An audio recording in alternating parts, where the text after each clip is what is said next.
AC আনইনস্টলের কাজ আমরা শুরু করে দিয়েছি। এই এসিটা খুলে আমরা দোতলায় বসাবো। তো তার আগে আমরা গ্যাস লক করে নেব আউটডোরে, গ্যাস স্টোর করে তারপরে এর ইনডোরটাকে আমরা খুলে নেব। গ্যাস লক করে নেওয়ার পরে আউটডোরটাকে আমরা নামিয়ে নিচ্ছি।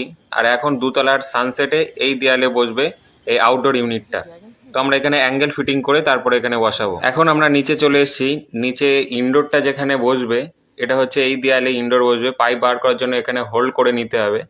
তো আমরা এখানে আগে ছিদ্র করবো ডিল মেশিন দিয়ে। ইনডোর ইউনিটের কেলাম বসানোর পরে ডিল মেশিন দিয়ে আমরা ছিদ্র করে নিচ্ছি পাইপটাকে বার করার জন্য। পাইপ বার করার জন্য আমাদের ছিদ্র করা কমপ্লিট। এটা 20 ইঞ্চির দেয়াল ছিল, তাই ছিদ্র করতে অনেকটাই আমাদের দেরি হয়ে গেছে। এবারে আমরা আউটডোর ইউনিটটাকে বসাবো। দেয়ালে আউটডোর ইউনিটটা বসানোর জন্য তার আগে অ্যাঙ্গেল বসাতে হবে। তো আমরা এখানে মাপ নিয়ে নিয়েছি।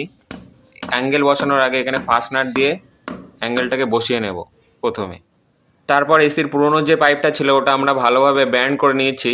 এবার এটাতে র্যাপিং ইনসুলেশন করব, করে ফিটিং করে আপনাদেরকে দেখাচ্ছি।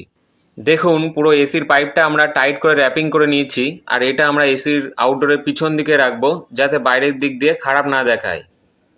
এখন দেখুন এই এসির প্রপার ভ্যাকুম করছি। এই সেটআপ খুবই গুরুত্বপূর্ণ।